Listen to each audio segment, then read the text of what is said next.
vas partager quelque chose et ça va te bénir. Je crois fermement, ça va te bénir. Et le dimanche passé, on a eu à développer, on avait eu à prier pour dire qu'il y a certaines choses qui nous ont été imposées par l'ennemi ou par les diables, par des gens de mauvaise foi. Il nous a imposé certaines vies. Et si toi, tu ne décides pas, si toi, tu ne décides pas, tu ne dis pas que je refuse cette vie, tu vas continuer à vivre cette situation et tu vas penser que Dieu t'a laissé ou Dieu t'a abandonné. Dieu ne t'a pas laissé, mais par contre, toi-même, tu veux vivre et tu veux continuer cette situation ou cette vie-là. C'est à toi de refuser, c'est à toi de dire non. Certaines vies qui nous ont été imposées. Et on nous avait dit très bien qu'il y avait une personne dans la Bible qui n'était même pas censée de bénéficier de la faveur de Dieu. Mais cette personne, Dieu l'a épargné malgré ce qu'il avait fait. Mais Dieu a manifesté sa miséricorde dans la vie de cette personne et cette personne a été bénie. Et aujourd'hui, ce matin, on va parler sur quelque chose. Et je crois fermement ça, faisons-lui confiance parce que nous avons droit. Amen. Alléluia. Amen. On doit faire confiance en Dieu. On doit faire confiance à Dieu parce que nous avons droit. Vous savez, tant qu'il y a des chrétiens, la confiance de Dieu ne doit pas être quelque chose, on doit les calculer. Ça doit être automatique, ça doit être impératif. On est obligé de faire confiance à Dieu. Vous savez, parfois ça nous arrive à les gens qui prennent souvent l'avion. Les gens qui prennent l'avion, ils ne posent pas la question ou de demander est-ce que la personne qui va conduire ou piloter cet avion, c'est un homme ou une femme? Il n'y a personne qui pose cette question-là. Nous tous, on essaie, dès que j'achète mon billet, cette entreprise-là, il va faire en sorte de chercher un pilote, peu importe, que moi je puisse arriver à ma destination. Nous avons tellement confiance, sans connaître même la personne qui va piloter l'avion. On n'est même pas censé de poser des hôtesses de questions. Est-ce que c'est une femme ou c'est un homme? Cela ne nous concerne pas, mais on a confiance que la personne qui va piloter cet engin, il fera en sorte que nous puissions arriver à notre destination. On n'a même pas le temps de savoir son nom, son parcours, ses études. Ce n'est pas notre problème. Moi, j'ai acheté les billets, je dois arriver à ma destination. On a tellement confiance élevée. Et même pendant des turbulences, nous tous, on a confiance que le pilote, il fera en sorte qu'on puisse s'en sortir dans cette situation. Alléluia. Amen. On a tellement confiance. Mais par contre, nous les enfants de Dieu, il y a un problème. On ne fait pas confiance totalement à Dieu. Quelqu'un qui peut traverser des moments compliqués, des moments difficiles, il prie, il gêne. Mais après avoir fini, lui-même il commence à se poser la question, est-ce que Dieu a écouté ma prière? Est-ce que cette prière va être exaucée? Est-ce que Dieu réellement m'a écouté? Malgré la prière qui a été faite, malgré le jeûne que tu as fait, mais toi-même tu commences à se poser aussi des questions. Est-ce que Dieu a vraiment écouté ma prière? Excellent enfant de Dieu, laisse-moi te dire ce matin, tu dois faire confiance totale à Dieu parce que tu as droit. Tu es l'enfant de Dieu, tu es un chrétien. Tu as reçu Jésus-Christ dans ta vie comme ton Seigneur, comme ton Sauveur. Simplement, bien-aimé, il y a certaines choses. Ce n'est plus à nous de poser ce genre de questions. La confiance doit être totale. J'ai fait confiance, point barre. La manière que la chose va se faire, là, ce n'est pas mon problème. Moi, j'ai prié et j'ai fait confiance. Pourquoi? Parce que j'ai droit, tant qu'un enfant de Dieu. J'ai droit. Le fait de prier que Dieu va m'exaucer, parce qu'il dit dans sa parole que tout ce que vous demanderez en prière, croyez que vous l'avez reçu et vous le verrez s'accomplir.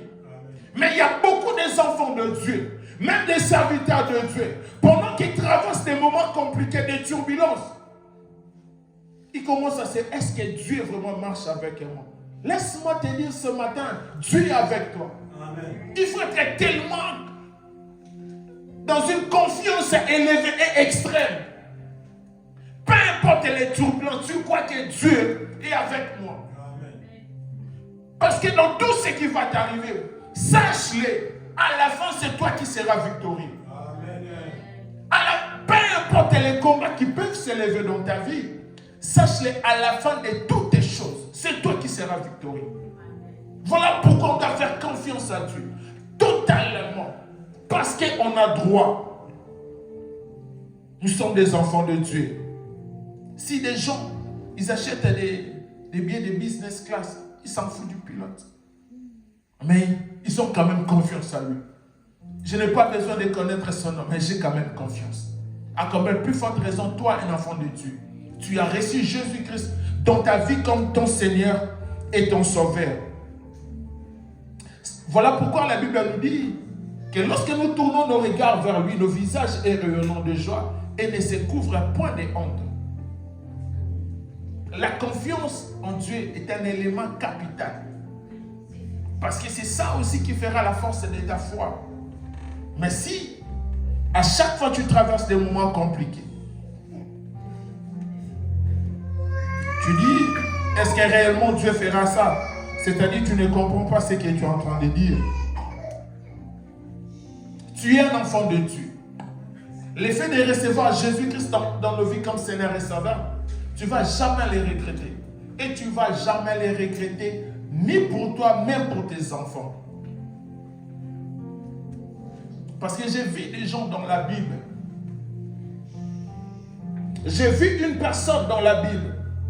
Cette personne-là, après avoir lu la Bible, j'ai vu que cette personne ne pouvait pas vivre cette vie-là. Mais à la fin, cette personne a vécu cette vie. Il a vécu dans une abondance. Mais j'ai dit, Seigneur, et nous qui avons reçu Jésus, cette personne-là ne pouvait même pas bénéficier. Ne pouvait pas vivre la vie qu'il avait. Mais au final, on a vu cette personne-là vivre dans l'abondance. À combien plus forte raison, mon enfant de Dieu. Moi qui ai reçu Jésus, moi qui fais confiance à Dieu. Alléluia. On va lire la Bible rapidement, ensuite on va continuer. Je sais que nous tous, nous connaissons vraiment cette histoire. Genèse chapitre 33, les versets 1 à 9. Et ensuite on va continuer, on va prendre le 20, 27, 28 à 30. Et là, on va expliquer, ensuite on va... Genèse chapitre 33, les versets 1 à 9.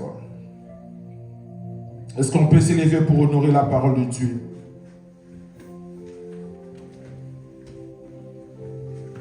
Je lis la parole de Dieu. Jacob éleva les yeux et regarda. Et voici Ésaü arrivé avec 400 hommes. Et il répartit les enfants entre Léa, Rachel et les deux servantes.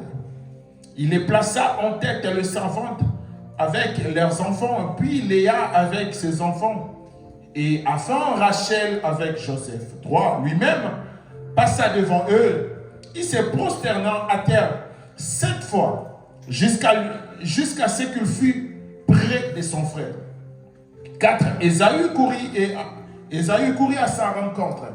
Il embrassa, se jeta à son cou, et les baisa, et il pleura. 5. Ésaü leva les yeux et vit les femmes, les enfants, et dit, qui sont ceux que tu as là? Et Jacob répondit, ce sont les enfants que Dieu a accordés à ton serviteur.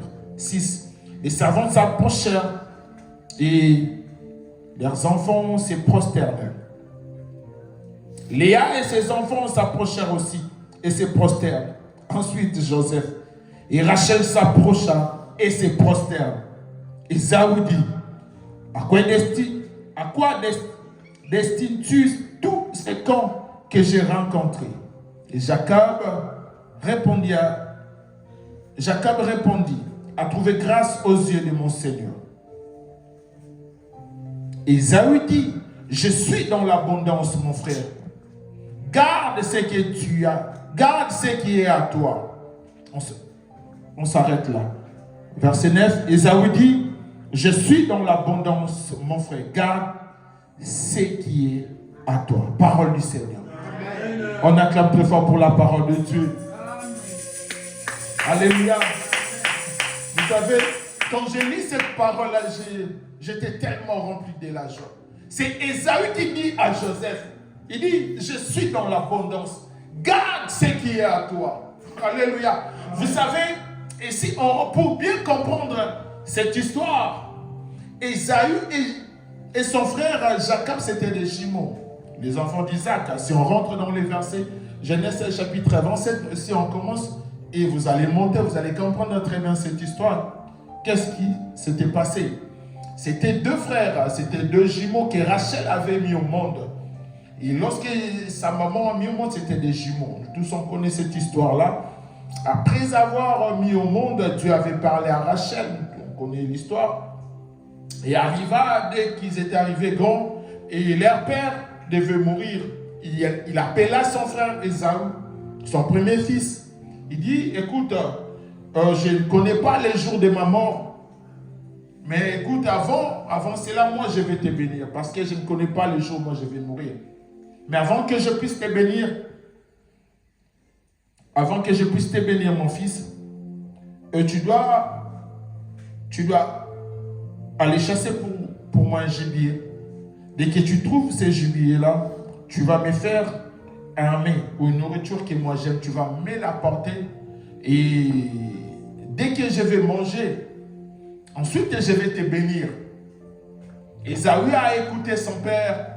Il a pris tout ce qu'il pouvait prendre pour aller à la chasse et pour chercher un gibier pour préparer la nourriture, pour ramener à son père. Afin que dès que son père va manger, que son père puisse le bénir. Et pendant que Isaac parlait avec Ésaü, son fils, et la maman, elle a écouté tout ce que son mari disait à son fils. Rebecca, elle a tout écouté. Et comme Ésaü est parti pour aller chasser du gibier, elle à son tour appela Jacob. Il dit, mon fils, elle vient. J'ai entendu ce que ton père parlait avec Ésaü. Il veut bénir Ésaü avant sa mort. Mais écoute, toi, tu dois faire ce que moi, je te dirai faire. Va derrière, tu vas me chercher des animaux. Il a dit à Jacob, tu vas me chercher. Elle a donné des détails. Et son fils Jacob était dans la paix. Il a dit, écoute, maman, certes, je t'écoute. Mais imagine que si mon père découvre ce que tu es en train de me dire, qu'il découvre que je ne suis pas Ésaü, mais il va me maudire. Sa maman dit, écoute, si ton père maudit que cette malédiction-là descend sur moi, mais toi fais tout ce que moi je te dirai de faire. Jacob a obéi à sa maman. Il est parti derrière, il a cherché des gibiers, des chèvres. Il a ramené à sa maman Rebecca. C'était même pas Jacob qui avait préparé, mais c'était sa maman. Sa maman, elle a tout manigancé, elle a préparé. Et avant que Jacob puisse partir, elle a pris même le vêtement d'Ésaü. Elle a fait porter à Jacob. Elle a couvert Jacob d'un pot d'animaux parce que son frère était tellement velu, il avait tellement de poils. Et Jacob avait même posé la question à sa maman. Il dit, écoute, mon frère, il est tellement velu. Mais si papa me touche, il va sentir que ce n'est plus Ésaü, mais c'est moi, Jacob. Sa maman dit, écoute, moi-même je sais. Sa maman a tout manigancé. Jacob est parti. Il a ramené ce que la maman avait préparé. Son père, quand Jacob s'est présenté, même son père, il était étonné. Il dit, t'as déjà trouvé un gibier? Parce que c'était tellement rapide. Il a dit, t'as trouvé vraiment un gibier? Oh oui, j'ai trouvé. Il a mangé. Et son père, il a même commencé à se poser la question. Il dit, mais la voix que je suis en train d'écouter, c'est la voix de Jacob. Mais l'odeur, c'est l'odeur des maisons. C'était à plusieurs fois son père a testé. Parce qu'il voulait sentir l'odeur de son fils. Il connaissait l'odeur des hommes. Il a senti l'odeur. Il a dit, approche, il a touché. Mais sa maman avait déjà tout manigancé. Au final, Jacob a été béni. Isaac a béni Jacob. Isaac a fini par bénir Jacob. Malgré les doutes, malgré tout, mais il a quand même béni Jacob. Et quand Jacob a quitté son père, Ésaü se présenta. Après avoir trouvé des gibiers, il se présenta devant son père.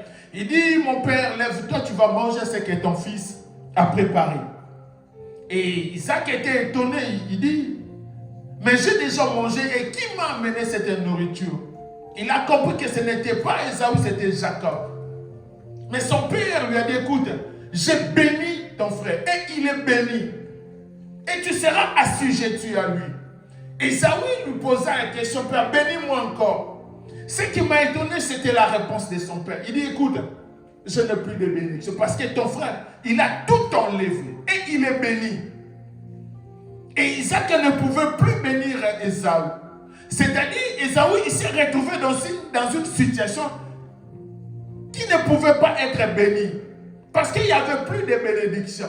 Mais son père lui a quand même dit, écoute, tu vas manger avec ton épée. Tu vas utiliser. Mais il n'y avait pas la bénédiction parce que Jacob avait tout raflé, avait tout remporté. Il n'y avait plus la bénédiction pour Ésaü. Et Jacob était béni. Après ces choses, Ésaü avait eu... il était fâché, il dit, écoute, après la mort de mon père, je vais me venger.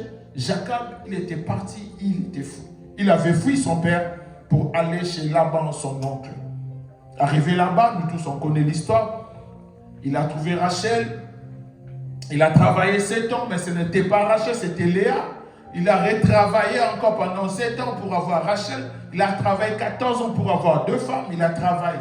Arrivé un moment, cet homme devait rentrer chez lui. Parce qu'il avait fui son frère. Parce qu'il savait que c'est moi qui ai béni, mais mon frère n'était pas béni. Pour lui, il pensait que comme mon frère n'était pas béni, il est dans une situation de galère. Il est dans une situation inconfortable. Que mon frère ne vit pas une situation bien. Il dit, écoute, mais je ne peux pas rentrer comme ça, mais je dois quand même ramener de présents. Si tu lis la Bible, tu vas voir Jacob, il était tellement béni avant de quitter chez Laban. Il a ramené tellement de présents. Et si tu les lis, on va les retrouver. Genèse chapitre, toujours chapitre 33. Il a ramené tellement. Il a ramené tellement de présents pour donner à son frère. Parce que lui, il avait toujours ça dans sa tête. Que mon frère Ésaü n'était pas béni. C'est-à-dire, comme papa avait dit que je vais dominer sur lui, c'est-à-dire sa situation ne peut pas changer. Il est en train de vivre dans la galère. Et Jacob avait déployé des gens pour aller. Il avait envoyé des gens, il dit, écoute, vous allez chez mon frère parce que je dois rentrer à la maison. Je dois rentrer dans mon pays. Mais vous allez voir mon frère pour lui signifier que je dois rentrer. Vous savez, la chose d'abord que Jacob avait compris, que ce n'était pas le même Ésaü que moi j'avais laissé. Lorsque les gens ils sont allés rencontrer Ésaü, ils ont ramené la nouvelle à Jacob pour lui dire, écoute, on a vu ton frère. Mais ton frère, il est en train de venir pour te rencontrer. Mais il ne vient pas seul. Mais il est accompagné avec 400 hommes. Alléluia. Et là, Jacob a compris que ce n'était plus le même Ésaü que moi j'avais laissé. Parce que lui pensait qu'Ésaü était toujours dans la galère. Ésaü vivait toujours dans une situation de galère. Alléluia. Voilà pourquoi ce matin je suis venu dire à une personne. Il y a beaucoup de gens, ils pensent toujours que toi tu dois vivre dans une situation de galère. Il y a beaucoup de gens dans leur tête, ils pensent toujours que toi dans ta vie tu vas toujours galérer. Il y a beaucoup de gens, ils ne voient même pas une lueur d'espoir dans ta vie. Ils ne croient pas que toi dans ta vie tu peux réussir. Il y a beaucoup de gens, même tout autour de toi, ils ne croient même plus en toi. Ils savent que toi, tu dois toujours vivre dans une vie de galère. Mais ils oublient que tu n'es plus la même personne. Que tu as déjà Jésus-Christ dans ta vie comme Seigneur et Sauveur. Et la Bible nous dit que lorsqu'on reçoit Jésus-Christ dans nos vies, comme Seigneur et Sauveur, ce n'est plus toi qui vis, mais c'est Christ qui vit en moi. Alléluia. Si cette personne, Ésaü, il a vu sa vie changer encore plus forte raison, toi qui as reçu Jésus-Christ dans ta vie. Parce que ce n'est plus toi qui vis, mais c'est Christ qui vit en toi. C'est-à-dire que ta vie ne peut pas continuer dans une situation de galère. Tu ne peux pas continuer à vivre une situation de misère.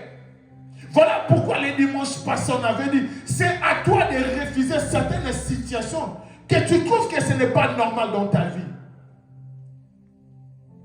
Alléluia. Lorsque Jacob avait envoyé, les gens, ils ont vu Ésaü, ils ont dit non, ce n'est pas la même personne que toi, tu nous as dit. Et cette personne-là vient à ta rencontre. Et il ne vient pas seul. Il est accompagné avec 400 personnes. Imagine-toi 400. On ne parle pas de 50. On parle de 400. Donc c'est-à-dire pour avoir 400 personnes à ta possession ou à ta charge, c'est-à-dire que tu n'es pas n'importe qui. Pour que 400 personnes puissent accepter de t'accompagner, de marcher avec toi, c'est-à-dire que tu n'es pas n'importe qui. Pour Jacob, il pensait, comme papa m'a béni, Ésaü, il est toujours dans la galère. C'est aussi pareil, bien-aimé. Il y a beaucoup de gens, pense-toi, ils pensent que les 2 ans passés, c'est le putain des 2 ans passés. Oh, ils oublient, il y a un Dieu qui a déjà fait un travail dans ta vie. Il y a Jésus-Christ qui a déjà changé ta vie. Pour eux, ils pensent toujours que tu es la même personne. Ils pensent toujours que tu vis la même situation. Oh, ils ont oublié qu'il y a un Dieu dans ta vie. Ce Dieu-là, il est capable de tout. Il est capable de changer. Il est capable de transformer. Peu importe des mauvaises paroles qui étaient prononcées dans ta vie. Mais lorsqu'on a Jésus dans nos vies, c'est Jésus qui se rend cette parole à néant. Alléluia. Vous savez, Ésaü, ce n'était pas une personne destinée à vivre dans l'abondance.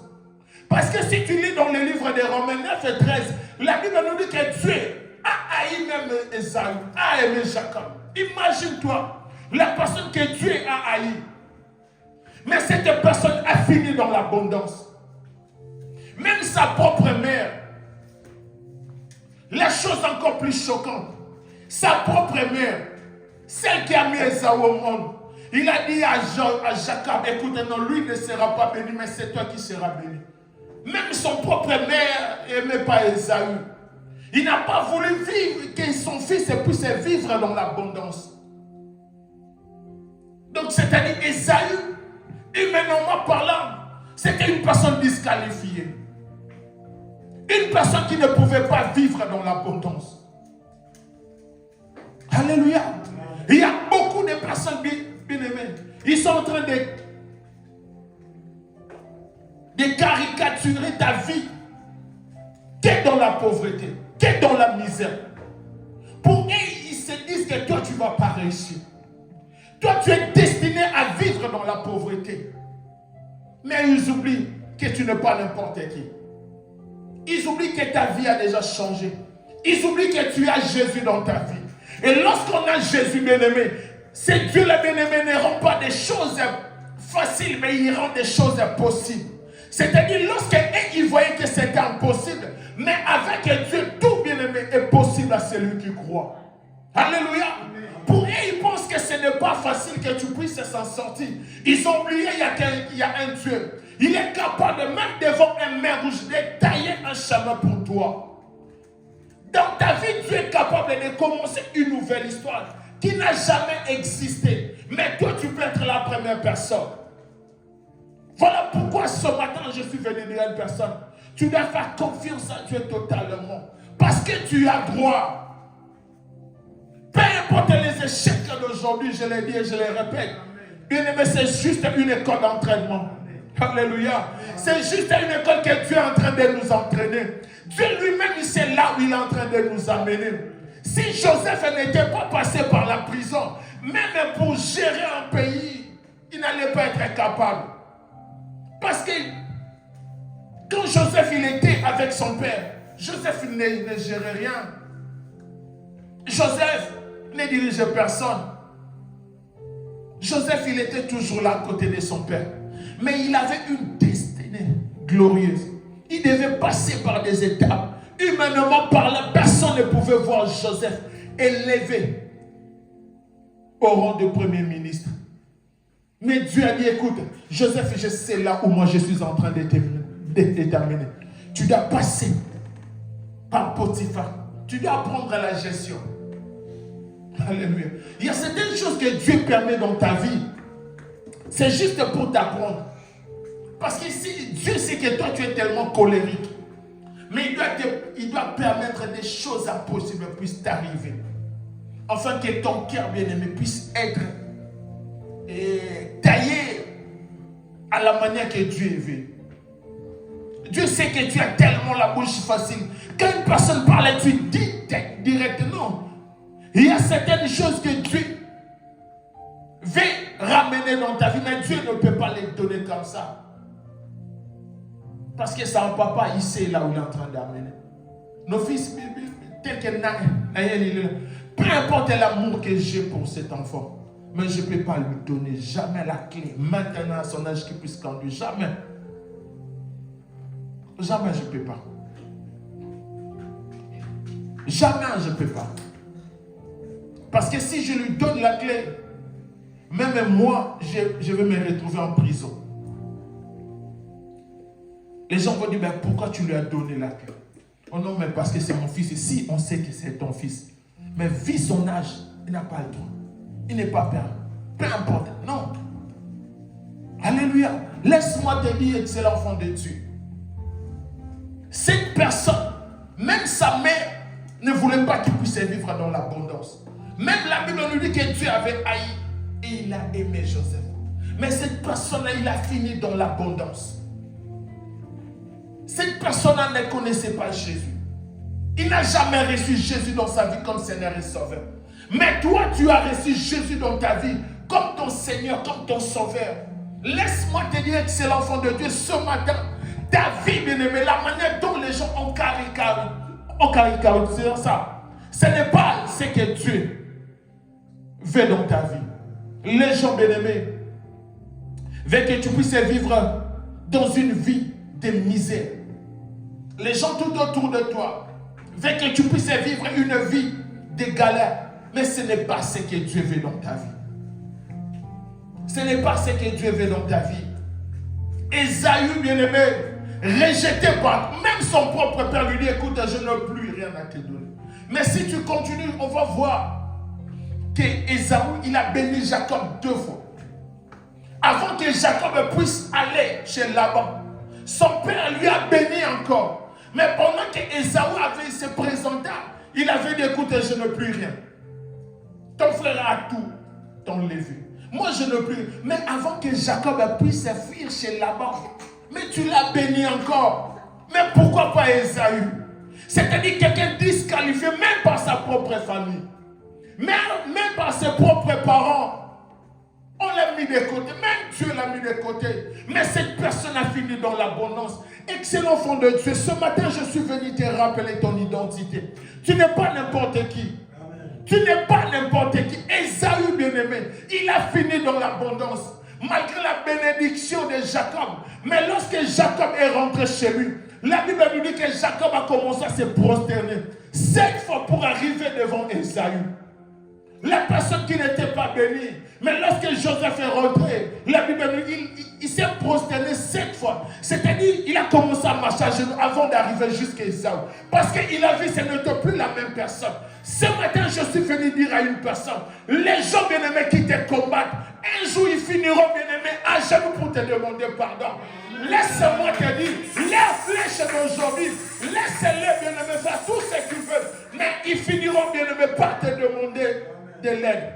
Ils finiront pour demander, écoute, Satan ne peut pas s'en sortir.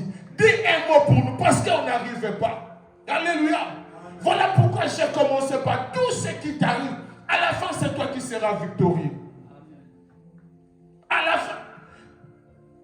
Bien-aimé, je te l'ai dit, vous savez, dans cette ville, on va garder cette image. À la fin, bien-aimé, les gens bien-aimés viendront pour chercher Dieu dans cette église. Les gens viendront bien chercher les directives pour dire qu'est-ce que Dieu dit pour cette ville. Qu'est-ce que Dieu dit? Bien aimé, laisse-moi te dire, gardons cette image. Les gens viendront pour chercher Dieu, pour chercher les directives de Dieu, pour dire qu'est-ce que Dieu attend de nous. Alléluia, parce que nous ne sommes pas n'importe qui. Les gens, cette personne-là, il était rejeté même par sa propre famille. Combien d'entre nous, bien aimé, dès que tu passes, lui-là, il est orgueilleux. Celle-là, elle est orgueilleuse. Alléluia. Parce qu'ils savent que tu n'es pas n'importe qui. Et ils veulent finir à ta vie. Mais comme Dieu n'a pas encore dit son dernier mot dans ta vie, ils ne peuvent rien. Les frères de Joseph, ils ont comploté. Ils ont dit, faisait des songes. Aujourd'hui, on verra encore. Aujourd'hui, on va mettre fin à sa vie.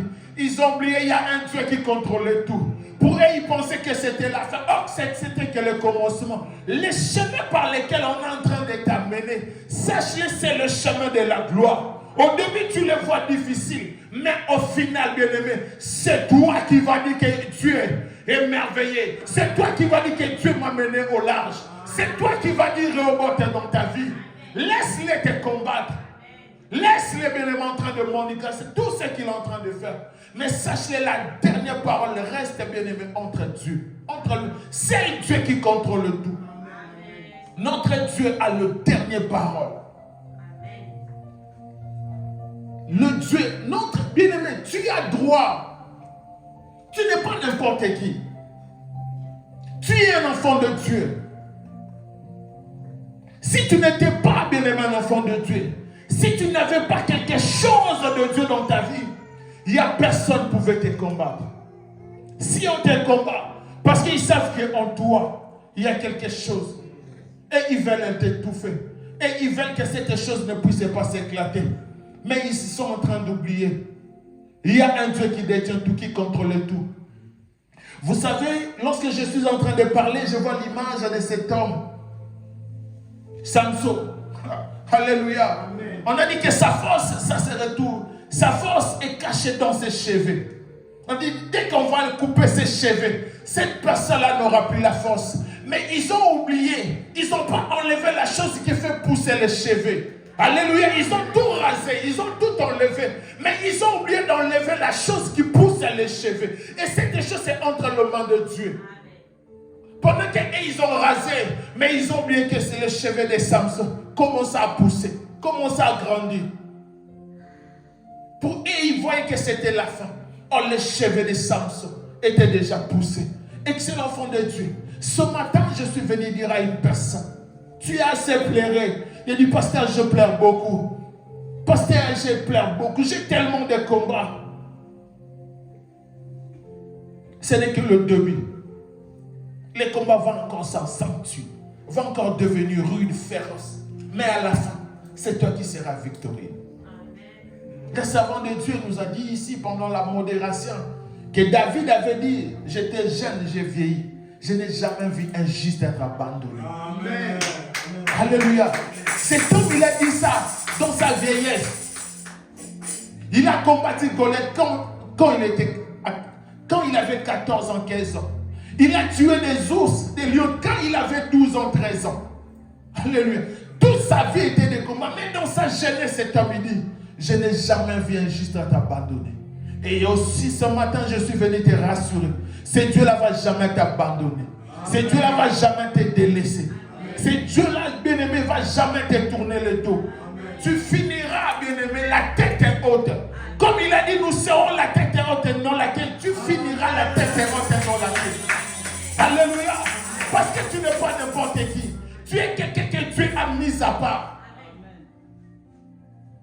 Ésaü n'avait rien. Mais pourquoi sa propre mère? Ésaü n'avait rien. Il était qu'un jeune. Il n'avait rien.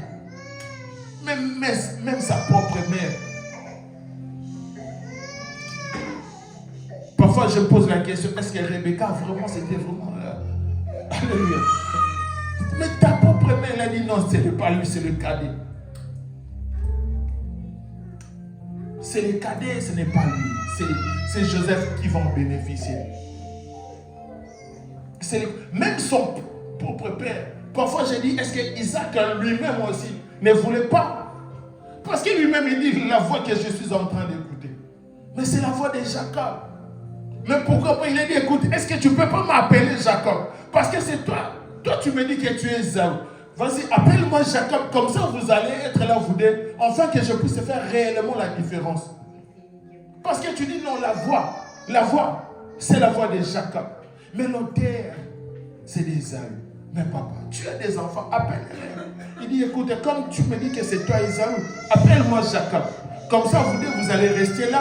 Et puis moi, je vais toucher, puis moi, je vais continuer à faire la différence. Mais tu as laissé Isaac. La question, est-ce que Isaac aussi lui-même, il n'était pas aussi d'accord que Esaü ne soit pas béni? Malgré tout ça, la Bible nous dit dans les livres de Genèse chapitre 33, Esaü dit à Joseph, après avoir, Joseph lui présenta tout ce qu'il pouvait présenter, des présents. On va chercher ça. C'est toujours dans les 30. Est-ce que quelqu'un m'a trouvé ça? Mike, tu m'as trouvé ça? Non. Genèse 33, toujours.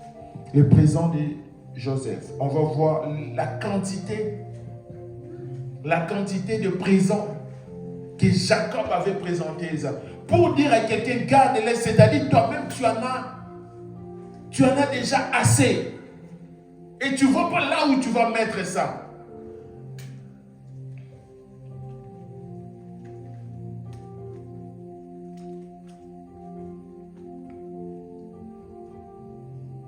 Cherchez ça dans le 32. Pour dire que, écoute, garde-la. Parce que moi, j'en ai déjà assez.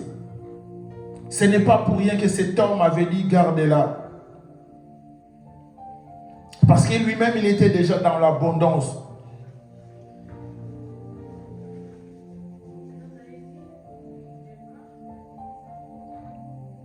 Genèse chapitre 32, le verset. Je commence au verset 14. Jacob s'installa à cet endroit la nuit. Il est choisi dans ce qu'il avait. Jacob s'installa à cet endroit pour la nuit. Il choisit dans ce qu'il avait à sa possession de quoi faire un présent à son frère Esaü. Verset 15. 200 chèvres et 20 boucs, 200 brebis et 20 béliers, et 30 chamelles qui allaitaient avec le petit, 40 vaches et 10 taureaux et 20 ânesses et 10 agneaux. Alléluia. C'est que Jacob avait en sa possession. Donc il dit, écoute, je vais donner une partie, afin que mon frère puisse me pardonner. Mais écoute la quantité que Jacob a présenté à Esaü. Esaü lui dit dans les versets, dans le chapitre 33, écoute, je suis déjà dans l'abondance. Garde ce qui est à toi. Alléluia. Imagine-toi maintenant cette quantité-là. On te donne. Tel que nous sommes là, on vient. Papa Alberto, je te donne 500 000 euros. À part 500 000 euros, 500 000 euros. Et je vois que tu aimes trop les 4x4. Les 4x4, il y a un Range Rover là. À part les Range Rover, comme tu fais trop de chantiers, il y a encore une fourgonnette là de 2023 Mercedes. La personne te présente, mais à la fin tu dis, écoute, garde-les, c'est à toi. Je suis déjà dans l'abondance. Vous savez, il y a certaines réponses pour donner ça, bien aimé, il faut réfléchir des fois. Alléluia. Esaü a dit tout ce que Jacob lui a présenté. Tout ce qu'on vient de citer là. Il dit 200 chèvres. 200. Ce n'est pas 1, 2. Mais tu commences à compter de 1 jusqu'à 100. Tu finis 100, tu rajoutes encore 100. 200 chèvres. 20 boucs. Non, ça fait comme 220. 200 brebis. 240. 20 béliers. 200. Mais au final, la personne dit, écoute, garde-le, c'est pour toi. Je suis déjà dans l'abondance. Pour te dire que ce que tu es en train de me donner, c'est bien. Mais je n'ai plus la place pour mettre ça. Je n'ai plus de la place. Je suis déjà dans l'abondance. Parce que pour nourrir 400 personnes, voilà pourquoi. Ah, c'est le révérend qui disait ça un jour. Jésus ne marchait pas, n'allait pas visiter les pauvres. Parce qu'il avait déjà 12 personnes. Si tu ramenais 12 personnes, avec quoi tu vas nourrir ces 12 disciples? Alléluia. Avec quoi? Déjà, il faut être dans la bonne. Imagine-toi tel que tu es là, je te ramène 12 personnes à l'imprévu. Tu vas dire, mais pasteur, il faut quand même appeler, on en ira. Parce que tu m'appelles 12 personnes. Là, si c'était maman, là, il directement t'appeler. Parce que moi, j'ai rien. Ah, moi, j'ai rien, pasteur. C'est toi qui as mis. Il faut acheter. Maman doit aller là-bas, va chercher. Mais là, cet homme marchait avec 400 personnes. Pour marcher avec 400 personnes, c'est-à-dire qu'il faut déjà avoir des C que tu peux leur donner. Et lorsque son frère lui a présenté encore, il dit, je suis dans l'abondance. Je suis dans... Garde ça, c'est pour toi. Mais pour que Jacob puisse la récupérer, il a fallu que son frère insiste. Et ce matin, je suis venu dire à une personne. Je suis venu te dire personnellement, je suis venu te dire, peu importe ce qu'on t'a fait, peu importe ce qu'on a dit dans ta vie, peu importe ce que les gens continuent à dire pour toi, garde confiance à Dieu. Peu importe leur manigance, peu importe ce qu'ils sont en train de faire, garde confiance à Dieu. Ton regard doit être tourné à Dieu. Parce qu'au final, c'est toi qui seras victorieux. Peu importe, et il te disqualifie, il cherche à nuire à ta réputation. Mais toi, garde confiance à Dieu. Parce que c'est lui le réparateur, le restaurateur de toutes les choses. Il va remplacer toutes les années. Il dit dans le livre de Joël que je vais remplacer. Toutes les années, tout. Mais même si on a détruit ta réputation pendant 5 ans, il est capable de restaurer cela parce que c'est lui qui sait comment restaurer et réparer. Garde confiance à Dieu. Il dit dans le livre de Joël que je vais restaurer tous les ânes que les sauterelles ont dévoré, les gelées ont dévoré. C'est-à-dire tout ce qu'on t'a fait, moi Dieu, je suis capable de te faire et de te donner au-delà de ce que les gens pensent qu'ils t'ont retiré. Moi Dieu, je suis capable de te bénir au-delà. Et ce matin, je suis venu dire à une personne, tu es un enfant de Dieu. Et laisse-moi te dire, en Christ, nous sommes bénis. Notre devenir, notre lendemain, en Jésus-Christ est assuré et garanti. Ne pleure plus. Ne regrette plus. Ne regrette plus ta confiance à Jésus. Peu importe le combat d'aujourd'hui, nous ne combattons pas pour la victoire, mais dans la victoire. Parce que sur la croix, Jésus-Christ a tout accompli. Je suis venu dire à une personne, tu n'es pas n'importe qui. Peu importe les régimes, peu importe les disqualifications, tu es un enfant de Dieu. Et Christ est en toi. Christ en nous. L'espérance de la gloire. Parole du Seigneur, on acclame très fort pour la parole de